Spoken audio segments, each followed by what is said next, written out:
خطبے کے دوران ہندیہ میں ہے کہ یقعد کما یقعد فی الصلاۃ، قاعدے کی شکل میں بیٹھے.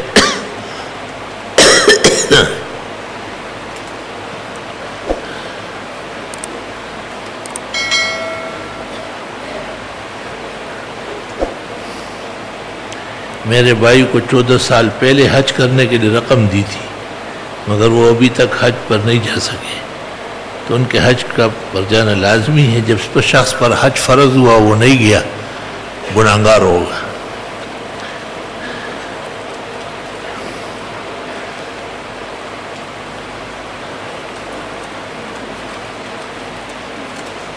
کیا لکھا ہے؟ ایک ڈرائیور ہے، وہ کرش پلانٹ سے کرش لے آتا ہے. وہ پلانٹ والے اس ڈرائیور کو کمیشن دیتا ہے، گاؤں کے مالک کو معلوم نہیں ہوتا. جائز کمیشن جائز ہے اور ناجائز ناجائز ہے. ایک عورت کو شوہر نے 2 طلاقیں دی، 6 ماہ کے بعد 2 اور دی، تو 3 ہو گئی نا، تو 3 کے بعد گنجائش ختم. ہم نے گائے اور بھینس تجارت کے لیے پالی ہے، تو اس میں زکوٰۃ کا کیا حکم ہے؟ جو جانور علوفہ ہے، یعنی قلعے پہ بندھے ہوئے اور راشن کھا رہے ہیں، ان پر زکوٰۃ نہیں ہوتی، اس کو علوفہ کہتے ہیں. اور وہ جانور جو صائمہ ہے، چرنے والے ہیں، اور اکثر ہولان ہول سال کے حصے میں، ان پر پھر زکوٰۃ آئے گی. یہ جو باڑے ہیں اور گائے بھینس ہزاروں کی تعداد میں ہیں، ان کی جو آمد ہے اور اس پر سال گزرے تو زکوٰۃ ہے، جانوروں پر زکوٰۃ نہیں.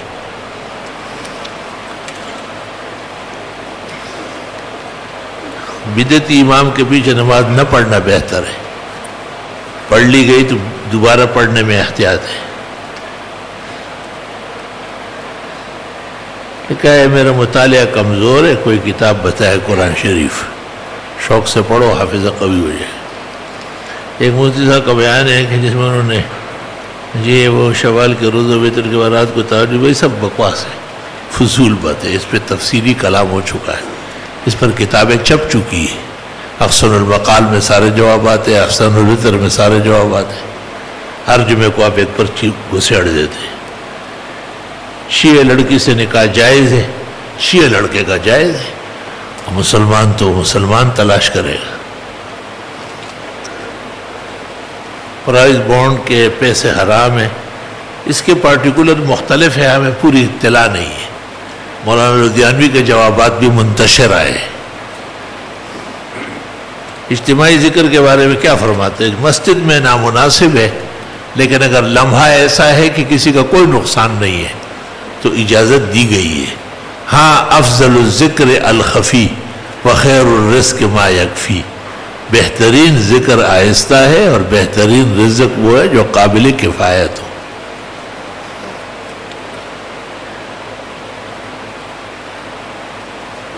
جو انبیاء اور صحابہ کی توہین کرے. شاہ عبدالعزیز نے فتاوی عزیزیہ میں اہانت العلماء مطلقاً فتویٰ دیا ہے کہ علماء دین کی توہین، دین اور علم کی وجہ سے توہین کرنے والا اسلام سے خارج ہو جائے گا. مولانا اشرف علی صاحب حکیم الامت نے بھی امداد الفتاوی میں شاہ عبدالعزیز کے فتوے پر اعتماد کر کے علماء حق کی توہین کرنے والے کو اسلام سے خارج کہا ہے. جو آدمی قصدن نماز نہ پڑھے، سنا ہے کہ شوافی حضرات کیا وہ کافر ہوگا. ہمارے یہاں اس کا کیا حکم ہے؟ ہمارے یہاں بھی یہی حکم ہے کہ عملی کافر ہے. نور الاعزاز جو فقہ حنفی کی پہلی کتاب ہے، اس میں لکھا ہے تارک الصلاۃ عمدا کسلا یضرب ضربا شدیدا حتی یسیل منہ الدم. نماز قصدن نہ پڑھنے والے کی پٹائی کی جائے، خون خون کر دیا جائے، یہاں تک یا توبہ کرے، نماز شروع کرے، یا مر جائے. اور بعض نسخوں میں ہے ثم یسجن، پھر جیل میں ڈالا جائے. وقضا حکم تارک صوم رمضان.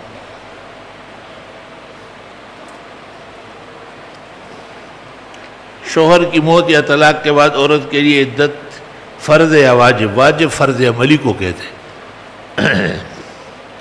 یعنی فرض کے حکم میں نماز میں ثنا سے پہلے یا اس کے بعد کوئی دوسری ثنا یا حمد حدیث میں منقول ہے.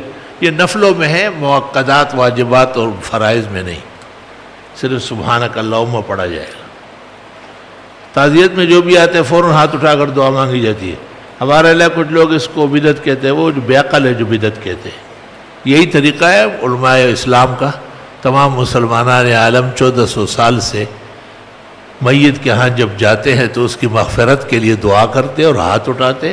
بخاری شریف غزوہ اوطاس میں ابو موسیٰ اشعری کے چچا کے انتقال پر آپ نے ہاتھ اٹھائے. فرفع یدیہ وقال اللہم اغفر لہ. وہاں ابن حجر نے فتح الباری میں اور عینی نے عمدۃ القاری میں اور قسطلانی نے ارشاد الساری میں لکھا ہے ففیہ دلیل بأن رفع الایدی فی الدعاء للمیت سنت و مشروع. بدعت کہنے والے بے عقل ہے.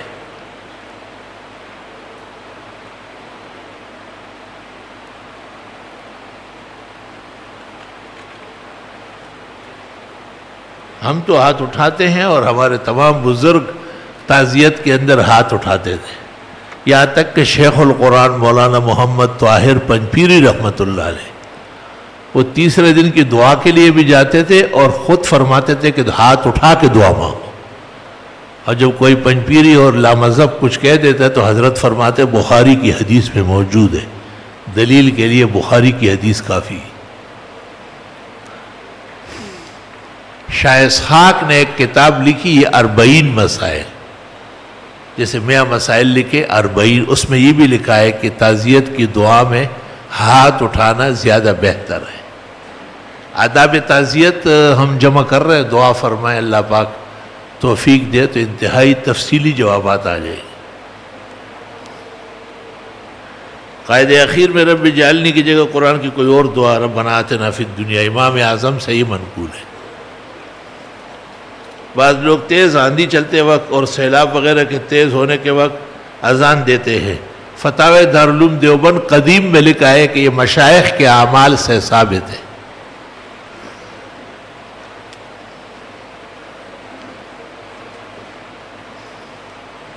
دعائیں دی اللہ جزائے خیر دے.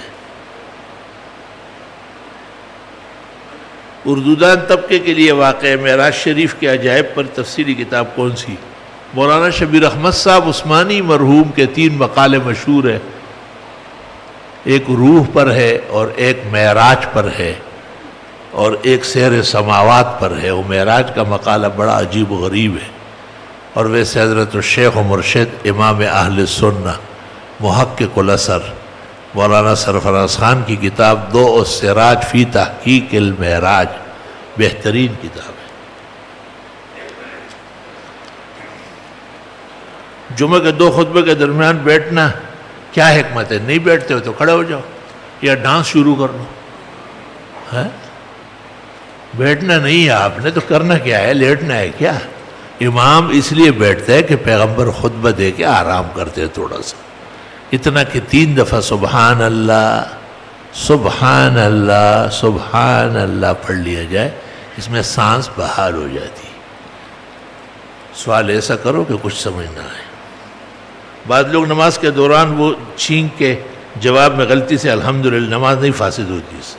الحمدللہ کلمۃ مشروعۃ فی الصلاۃ. یہاں ہمارے ایک نمازی ہے اب تو خیر، تو وہ بھی شکر الحمدللہ شکر الحمدللہ. تو میں نے کہا یہ اردو چھوڑ دو، صرف الحمدللہ بھی منع ہے. اتنا ہے کہ نماز ہو جائے گی. اللہ آپ کے علم معرفت میں اور بترقی آمین صحت عاجلہ نصیب فرمائے. گھر میں بعض اوقات کچھ درسی کتب ایسی ہوتی جن کے اوپر جانداروں کی تصاویر ہوتی ہے. اگر ایسی کتاب میز پر رکھی اور سامنے نماز ادا کر لی جائے. علماء دین کہتا ہے تصویر جو سمجھ میں آ رہی ہے اس کا دائیں یا اوپر یا سامنے ہونا سخت حرام گناہ کبیرہ ہے. ہاں اس کا ڈھانک لینا نماز کے وقت ضروری ہے.